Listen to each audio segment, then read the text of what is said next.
In FPS games, especially like Counter-Strike, there's a big misconception of what practice looks like.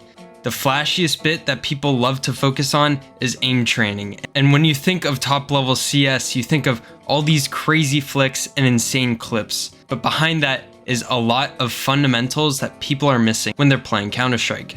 And you don't necessarily have to have an aim training routine to reach these top levels. Hell, even ZywOo just hops into game to practice. But a lot of people hear that and think that, oh, ZywOo doesn't practice, he just plays the game.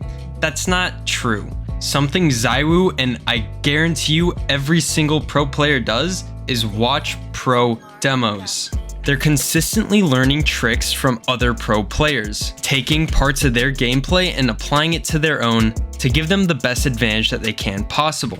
Now, telling someone to watch pro demos is a good thing, I guess, but it's pretty general and people kind of get lost in the amount of knowledge that there is in a pro demo. So let me give you a more tenable routine that you can follow. First things first, pick a map that you want to improve on. Next, whatever bomb site you usually play at. For the example of this video, we'll say the map I want to focus on is Inferno, and I'm more of a lane player / pit player.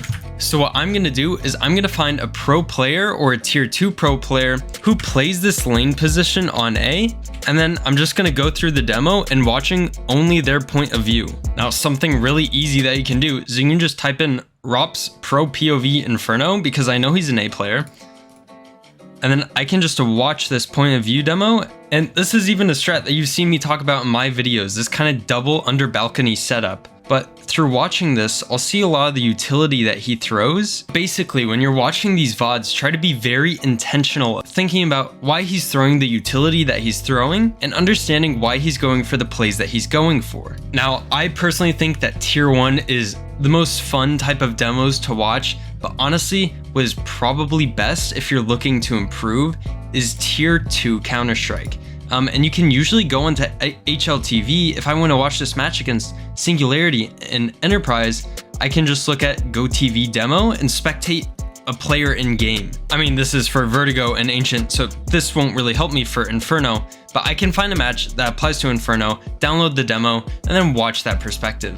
The reason why tier 2 CS is going to be better ultimately for improving is because tier 1 CS is filled with a lot of anti-stratting. Every team is watching other teams' demos, looking at what strategies they're using and thinking about how they can counter their exact gameplay. In something like Face It or matchmaking, you're running into randoms, so you're not going to be doing any of this counter-stratting. Something that helps me a lot is that when I see a nade set get thrown, for example, if you come up to this barrel, I saw Rops throwing this molly. It helps me a lot if I'm throwing the Molotov in game as well. It just helps with my muscle memory, and that way, when I'm playing my next Inferno match, I don't have to think about where this lineup is. I can just throw it and know it's gonna land without worrying about wasting $400. The next thing that pros do is watch their own demos. When you're in game, you have a lot going on in your head, and sometimes it can be hard to realize when you're making a mistake.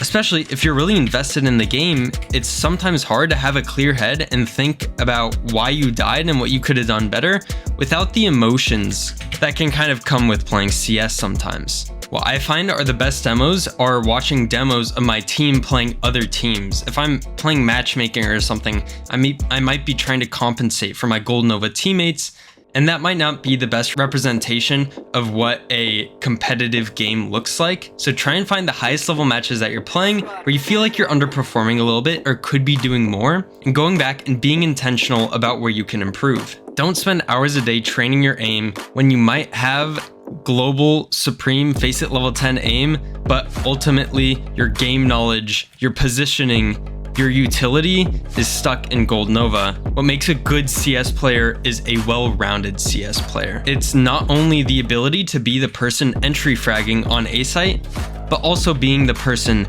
that can throw these flashes that allow your team to entry onto A site. If you feel like you learned something from this video, then be sure to like and subscribe. I got a lot more videos like this. I got a lot going on right now in my life, so it's kind of hard for me to keep up with uploads, but I'm still trying to grind this shit out and get you the content that you deserve, god damn it. And with all that being said, I'll see you guys in the next video. Peace.